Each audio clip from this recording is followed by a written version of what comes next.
Welcome to the deep dive. We're all about taking those sources you've given us, and really getting to the heart of them, so to speak. Like, what are the really important points? Today, we're diving into liberal feminism, and lucky for us, we've got this great piece from the Stanford Encyclopedia of Philosophy. Yeah, and it's a deep dive for sure. We're not just skimming the surface here. It's about getting into the nitty-gritty of the debates within liberal feminism. Like, how do its different branches, classical and egalitarian, actually see things differently? We're going to unpack their views on freedom, autonomy, the whole deal. Really dig into the philosophy of it all. Okay, so liberal feminism, right off the bat, our source says it's all about freedom. Like, that's the core idea. It says that for things to be just, everyone's got to have freedom, and that definitely means women too. Yeah. But it seems like the big question is, what exactly is freedom? That's where things get interesting. Yeah, that's the crux of it. It's how they each define freedom that creates these two main branches of liberal feminism. First up, you've got classical liberal feminism. They're all about freedom from coercive interference. That's their bread and butter. It's that old school liberalism, the kind that's been around for a while, and it has a big impact on their whole outlook. Freedom from coercive interference. So, Yeah. like, if you were explaining this to another philosopher who was really trying to wrap their head around this idea of liberty, how would you put it in more practical terms? What does that mean for their political and social goals? For classical liberal feminists, their big political fight is against any laws that treat women differently than men. And they make a strong case that, at least in a lot of Western countries like the US, they've pretty much won that fight. Hmm. So they're not big on state intervention. They'd rather let things play out naturally in the market and through voluntary agreements, even if things don't always end up perfectly equal. So if you see something like, I don't know, a difference in pay between men and women, or very few women in top leadership positions, classical liberal feminists would say that's probably due to the choices people are making in a free market, rather than the state not doing enough to guarantee freedom. Exactly. That's why they tend to push back against things like anti-discrimination laws that try to regulate what private companies do, affirmative action policies that aim to even things out, and big welfare programs. They see all that as stepping on individual liberty and getting in the way of the natural market forces. What's interesting, and maybe even causes some debate among themselves, is how they deal with culture. Some classical liberal feminists are like, yeah, we should challenge these traditional gender roles, but it's a separate issue, not really a political one. It's more about persuading people one by one. But others would say that's completely outside their philosophy. You're right. It's a nuanced point. There are definitely some classical liberals who might personally be for more egalitarian cultural norms, but they don't think the government should be the one pushing them. Then you have others who tend to be more socially conservative, and they think those patriarchal norms are fine as long as nobody's being forced into them. So overall, you can say classical liberal feminism tends to lean right on the political spectrum, but with some differences on social issues, which can be pretty big differences. Let's switch gears now and talk about the other main branch. Egalitarian liberal feminism. They seem to have a totally different idea about what freedom means. Absolutely.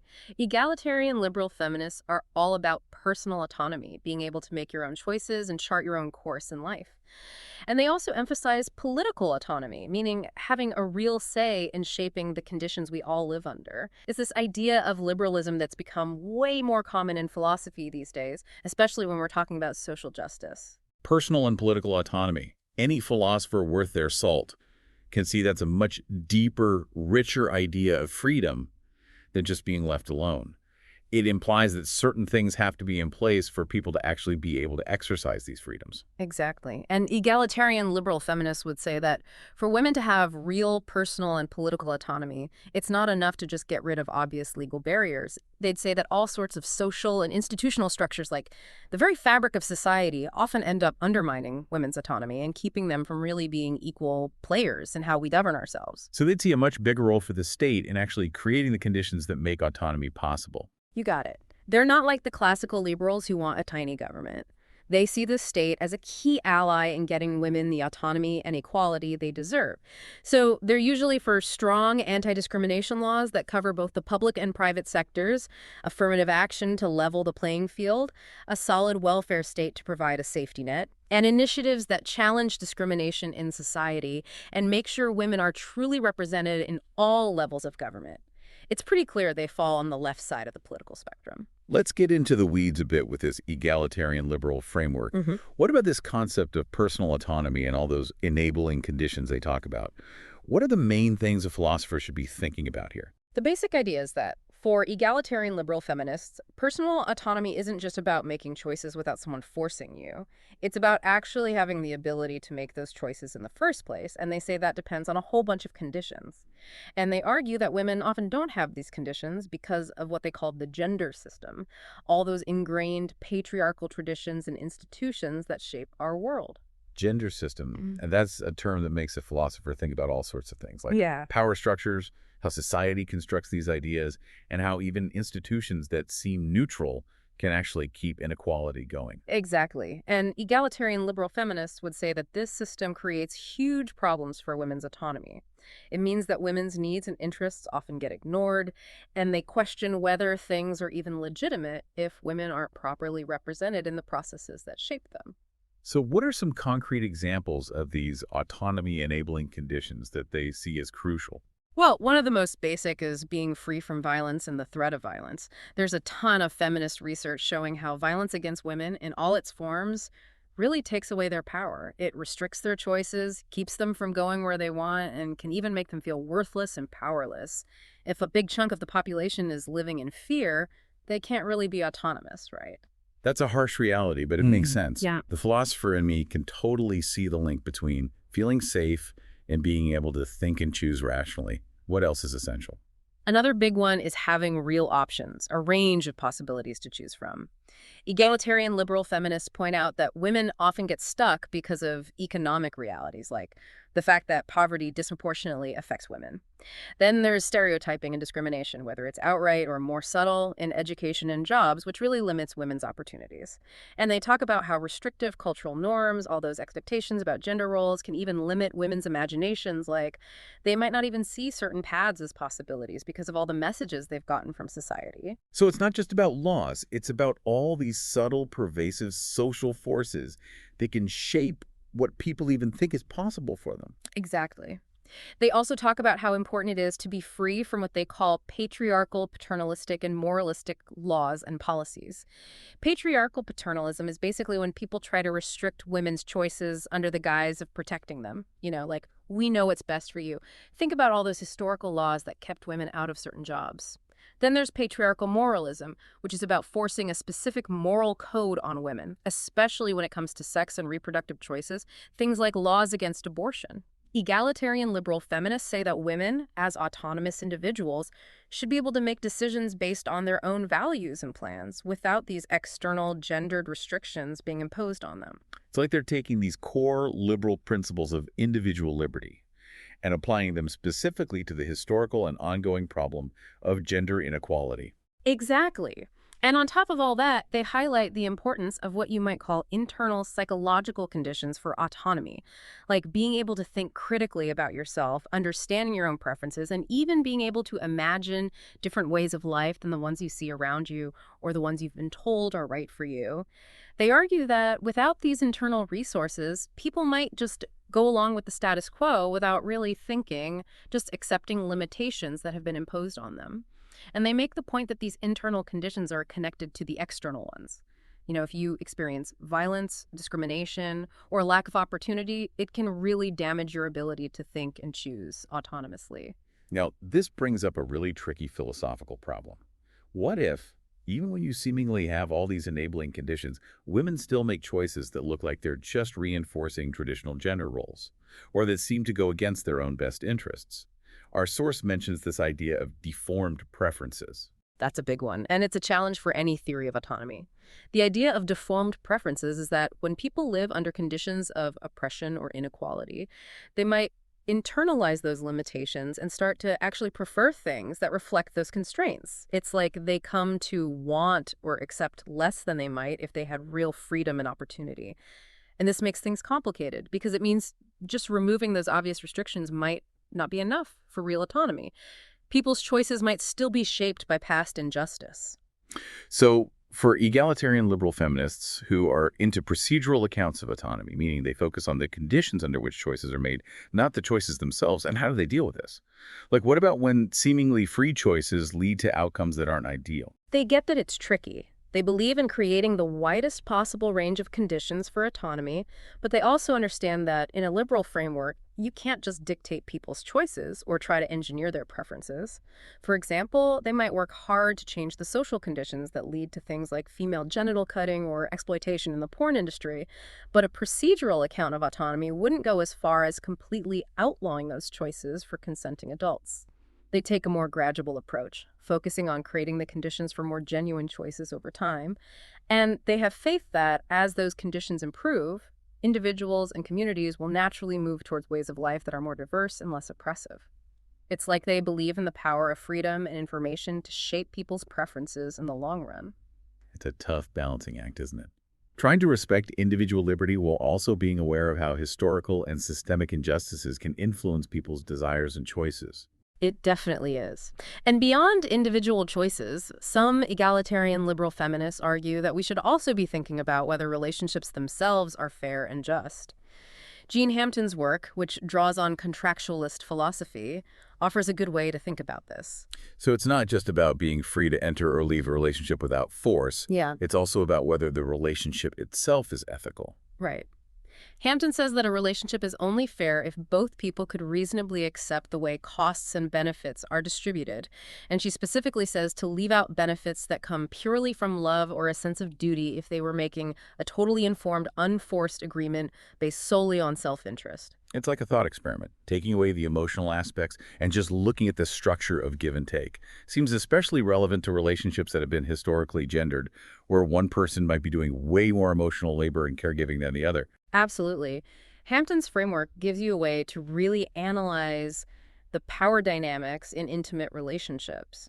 It highlights those cases where one person is constantly getting way more out of the relationship than they're putting in, which could mean they're exploiting the other person's vulnerabilities or traditional role. It's pretty rigorous philosophical standard for judging whether relationships are equitable. It is, but it's worth noting that procedural accounts of personal autonomy wouldn't necessarily say that a relationship has to have this internal fairness for the choice to stay in it to count as autonomous. Their main concern is making sure people aren't forced into relationships or prevented from leaving them. But even so, Hampton's contractualist perspective can be a useful tool, even within a procedural framework. It can make people think critically about their existing preferences and imagine relationships that are more balanced and reciprocal. Our source also brings up Martha Nussbaum's capabilities approach and how it relates to personal autonomy. For a philosopher who's interested in human flourishing, this seems like a really important connection. It is. Nussbaum has this rich idea of human flourishing that's all about people being free and dignified, with the capacity to make meaningful choices. And she emphasizes that to support these capacities, we have to pay attention to the larger form of life that sustains them, the social, economic, and political environment. So it's similar to the egalitarian liberal focus on enabling conditions, but it sounds like Nussbaum spells out more explicitly what those fundamental capabilities are that make up a good human life. Exactly. For Nussbaum, personal autonomy, which she calls practical reason, is just one of several central human capabilities that are essential for flourishing. Others include things like bodily health, being able to form relationships, and being able to participate in politics. While she thinks autonomy is super important, in fact, she says it runs through all the other capabilities, it's not necessarily more important than the others. The goal is to make sure everyone has the real opportunity, the capability to function in all these ways, regardless of whether they choose to exercise every capability to the max. And this focus on capabilities seems to offer a more direct way to deal with the problem of deformed preferences. Right. Nussbaum says that we should judge social and political arrangements based on whether they help or hinder people's ability to develop and use these core capabilities, no matter what their stated preferences happen to be. It's about making sure they have the ability to function in these valued ways, not just respecting whatever choices they make. This is a key difference from strictly procedural accounts of autonomy, which, like we talked about, can be hesitant to judge the actual content of seemingly free choices. But even those who are into procedural autonomy can often find Nussbaum's work helpful in understanding what a good human life looks like, which can then shape our thinking about what conditions are most important for developing genuine personal autonomy. Okay, let's shift gears a bit and talk about the bigger picture. Yeah. How do egalitarian liberal feminists see the state's role in promoting personal autonomy? Where do they think it's right and necessary for the state to step in? There's a lot of agreement among egalitarian liberal feminists on two big points. First, that the gender system creates unacceptable limits on women's personal autonomy. And second, that the state has a responsibility to fix that. And there's also a good deal of consensus on the specific things the state should be doing. Like what? Give us some examples that would resonate with a philosopher who's thinking about justice and the role of the state. They almost all agree that the state has to protect everyone, including women, from violence. And not just in public spaces, but also in the home. They also see laws that are based on sexist paternalism and moralism as unjust uses of state power, arguing that these laws unfairly restrict women's lives and push them towards prescribed roles. A prime example is laws restricting access to birth control and abortion. They directly interfere with women's bodily autonomy and reproductive freedom, and they reinforce those traditional gender roles that center around motherhood. So, ensuring legal rights and access to these services is a big part of their agenda.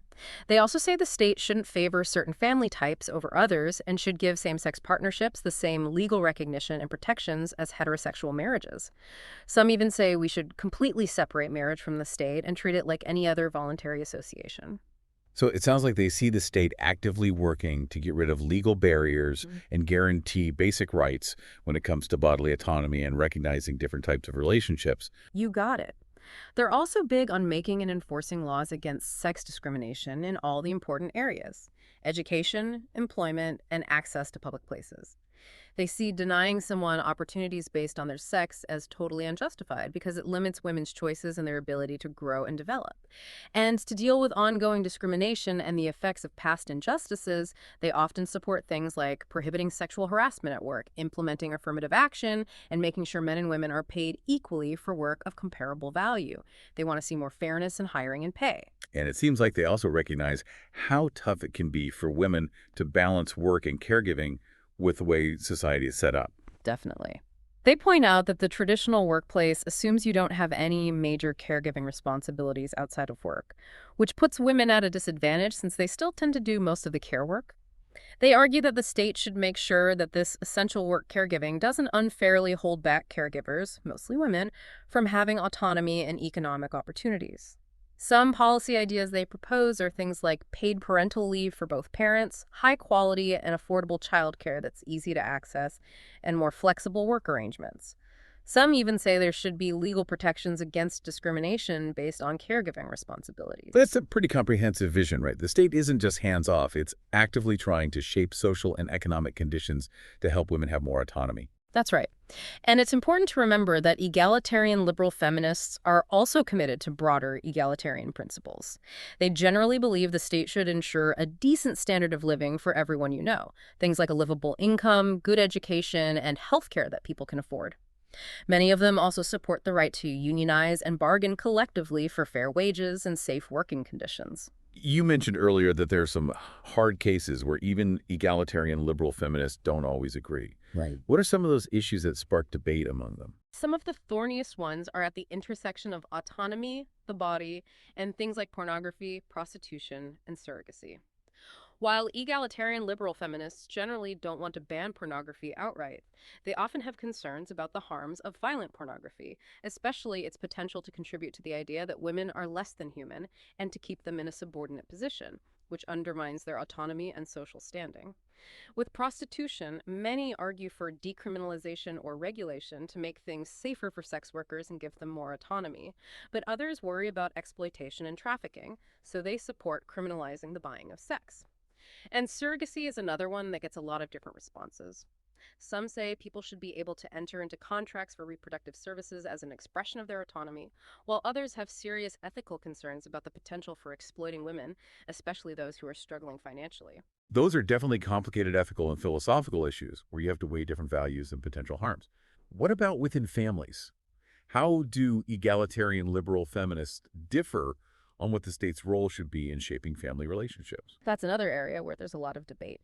Most agree that the state has a right to make sure families don't become places where women are oppressed, especially since kids don't choose to be part of a family. They generally support state interventions that protect and promote autonomy for girls, things like laws against child marriage, comprehensive sex education, access to reproductive health care, and education that's free from harmful gender stereotypes that might limit their aspirations or their ability to be economically independent. But there's more disagreement about how much the state should push for a specific ideal of justice or equality within families, like a perfectly equal division of paid and unpaid work between partners. Some think the state should encourage this through things like guaranteeing a non-wage earning spouse a portion of their partner's income or providing allowances for caregivers. But others worry that these kinds of interventions might unintentionally reinforce traditional gender roles, or that the state shouldn't be promoting one specific vision of family life, but rather should respect individual choices about how families are structured. It seems like they're constantly trying to find that balance, addressing inequality within families that can hurt women's autonomy, while also respecting the liberal idea of privacy and letting families choose their own arrangements. Exactly. And now let's talk a bit more about political autonomy, which is that idea we mentioned about women being able to shape the conditions they live under collectively. This is a big one for any philosopher who's into democratic theory. So it's not just about individual freedom for women, it's also about them having a real voice in shaping the laws, policies, and social norms that affect their lives. That's the idea. Some egalitarian liberal feminists draw on the work of John Rawls and his theory of justice. They say that the basic structure of society, the major institutions like the market and the family, should be set up to distribute benefits and burdens fairly in a way that people of all genders could agree to. And they argue that the way power and resources are distributed now is often unfair to women, partly because of the lingering effects of the gender system. And this is where Rawls' famous veil of ignorance thought experiment comes in, right? Exactly. Rawls argued that we should figure out what's justice by imagining ourselves choosing principles of justice while we're behind this veil of ignorance. This veil keeps us from knowing our own social position, including our class, race, and religion. Now, Rawls didn't specifically include sex or gender in his original formulation, but Susan Ocken made a powerful argument that to have a truly just society, we have to take sex and gender into account behind the veil. We have to apply the same level of scrutiny to the family and the gender system as we do to other social institutions. And she concluded that a truly just society would have to be gender blind across the board, including within families, which would mean challenging all those traditional assumptions about gender roles and who does what. That's it. Oken argued that the traditional gender system, with its rigid roles and expectations based on sex, goes against Rawls' two principles of justice, the liberty principle and the principle of equality of opportunity.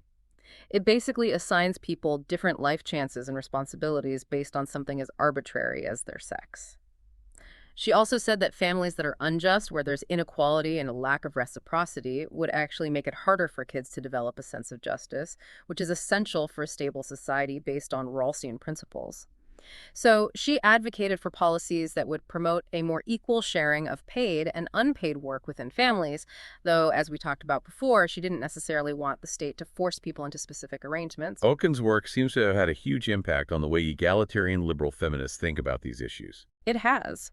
There's wide agreement that it's unjust for women to bear a disproportionate burden of social reproduction, but there's still debate about how much the state should push for a particular ideal of family life. Some feminist philosophers worry that those interventions might limit individual choices and impose a certain view of what's good without taking into account the diversity of family forms and preferences that exist. Others think it's more important to address patriarchal norms and practices within society itself, rather than just relying on the state to create equality within families. But more recent work has continued to explore ways to justify state action that would challenge the traditional division of labor between genders and create more egalitarian family structures, often building on Rawls' ideas in new ways. It's a complex problem, trying to balance individual autonomy and relationships with the larger goal of social justice and gender equality. It really is. And the discussion goes beyond just who does what in the home. It also includes a broader understanding of justice in caregiving, which means considering the needs and autonomy of caregivers who are still mostly women, but also the needs and vulnerabilities of the people who need care. Feminist thinkers are increasingly saying we need to look at the whole system of practices around caregiving through a liberal lens, recognizing that the social basis of caring relationships are essential social goods, and acknowledging that we're all interdependent and vulnerable throughout our lives. It's interesting that while egalitarian liberal feminism has really engaged with Rawls' ideas about distributive justice in the economy and the family, our source points out that it hasn't historically focused as much on poverty or how gender intersects with race and other forms of inequality, though that's an area where there's growing interest in feminist thought. Now, the other big aspect of political autonomy we mentioned is women's participation in public deliberation and electoral politics. For a philosopher who's into democratic theory, this is clearly a huge deal. It is.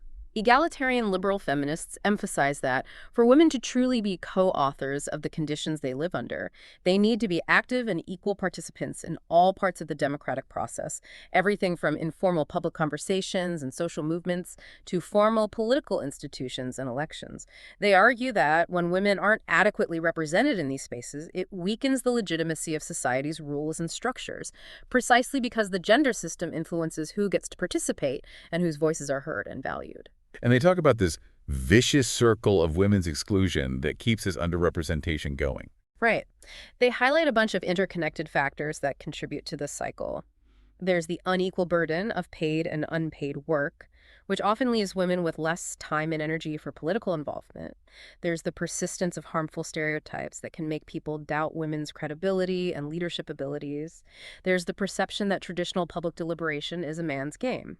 And there's the tendency to frame issues that matter to women as private or personal rather than public policy concerns. On top of all that, women have less power in established institutions. And this underrepresentation makes it harder to challenge and change the very gender system that's keeping them out in the first place. What do egalitarian liberal feminists suggest we do to break out of this cycle of exclusion and achieve genuine political autonomy for women? They propose a multi-pronged approach. First, they say we need more justice in how society's benefits and burdens are distributed, especially when it comes to caregiving and economic opportunity. This would give women more of a chance to participate in public life. They also stress the importance of cultural change to fight harmful stereotypes and make it so that women's voices, perspectives, and needs are taken seriously in public discussions. Many believe the state has a role to play here, both by promoting civic education that addresses women's equality and by using its power to put issues that have been traditionally ignored onto the public agenda. Some also support legal measures to increase women's representation in elections, like setting gender targets or quotas for political parties or adopting proportional representation systems. Though, as with many things, there are different opinions on whether these measures are fair and whether they'll actually work. It sounds like a comprehensive effort to ensure that women not only have the right to participate in democracy, but also the ability and opportunity to do it in a meaningful way so they can actually make a difference. It is. Now let's shift gears and talk about the philosophical grounding of egalitarian liberal feminism. Our source explains Rawls' distinction between comprehensive and political liberalism, which is helpful for understanding the different ways feminists have justified their arguments. Right. It clarifies whether they're basing their claims on a particular overarching moral philosophy or on a set of shared political values that people with different moral and religious beliefs can all get behind. Exactly. Comprehensive egalitarian liberal feminisms base their arguments for just social and institutional arrangements, including those within families, and the use of state power to achieve feminist goals on specific moral theories. Some big names in this camp are Jean Hampton, who uses Kantian contractualism, Carol Hay, who works within a Kantian framework, Drusilla Cornell, who blends Kantianism with psychoanalysis, Ann Could, who draws on liberal contractarianism and the work of Rawls and Goffio, Susan Oken, whose work is deeply rooted in Rawls' theory of justice, and Claire Chambers, who puts personal autonomy at the center of her moral framework. And then there are the political liberal feminists who take a different route. Yes. Political liberal feminists try to base their arguments for using state power to advance feminist goals on a set of shared public political values. Values that they believe can be accepted by a wide range of people, even if they have very different moral or religious views. Some thinkers in this camp are S.A. Lloyd, who's focused on ending the unfair burden of social reproduction that falls on women, Linda McLean, who argues that sex equality should be seen as a core public and constitutional value, meaning the state has a duty to address subordination and promote autonomy in both personal relationships and how children develop. Martha Nussbaum, who presents her capabilities approach as a form of political liberalism. Gina Schouten, who emphasizes the importance of reciprocity in justifying feminist political aims. And Christy Hartley and Lori Watson, who've worked together to argue that true public deliberation can't happen when there are pervasive social hierarchies.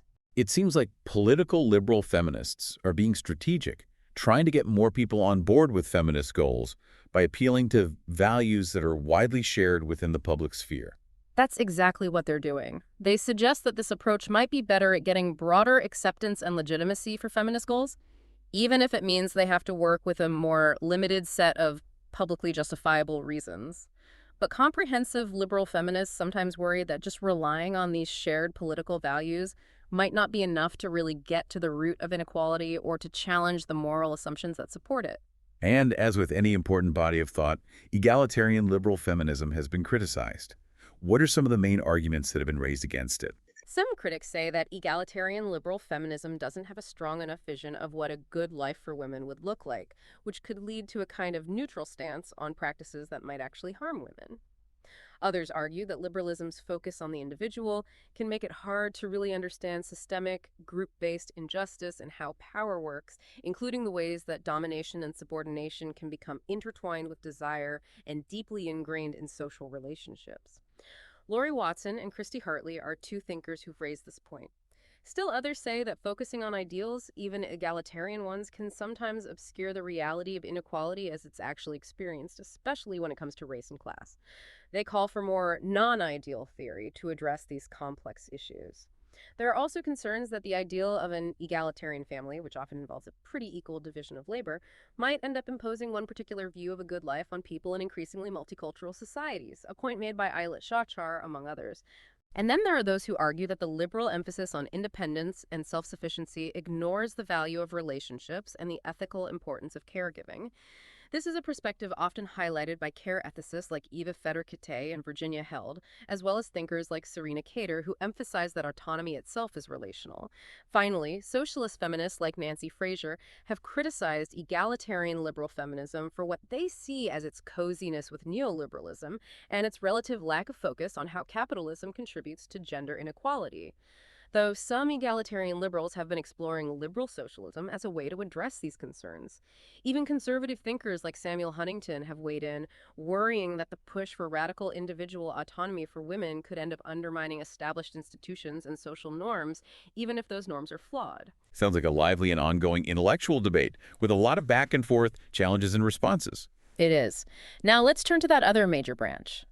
Classical liberal feminism, which, as we discussed earlier, is centered on the idea of freedom from coercive interference. And their understanding of women's rights comes from the idea that women, just like men, own themselves and have this fundamental right to freedom. Exactly. They argue that the only legitimate reason for the state to use force is to protect this right to self-ownership. Now, within classical liberal feminism, there are different strands, including what's often called equity feminism and cultural libertarian feminism. Equity feminists are mainly focused on the state as the primary source of oppression against women, historically and in the present, at least in places like the US. They say that feminism's main political goal should be to make sure the state doesn't create discriminatory laws or give special privileges based on sex. So for equity feminists, the big legal battles for women's equality are pretty much over in many Western democracies, and now it's about upholding those rights. That's their general position. They believe we should focus on guaranteeing equal rights and treatment under the law and preventing both the state and individuals from using coercion. Some equity feminists also see a role for feminism outside of politics, encouraging women to develop personal traits and strategies that will help them succeed in society as it is. Others, who tend to be more socially conservative, think that it's good for society if people choose to follow traditional norms, though they don't think the state should force those norms on anyone. And then there's cultural libertarian feminism, which seems to have a broader view of what counts as oppression against women. You got it. Cultural libertarian feminists see both the state and traditional patriarchal culture as significant forces that limit women's freedom, and they see these two things as interconnected. They agree with equity feminists about limiting state coercion, but they also emphasize the ways that patriarchal culture can limit women's choices and opportunities without directly using force, like through gender role expectations and social pressure. They believe that these forms of oppression should be addressed through nonviolent social change and activism rather than mainly through government intervention. So for cultural libertarian feminists, achieving women's freedom requires not just legal changes, but a fundamental transformation of social norms and institutions. Right.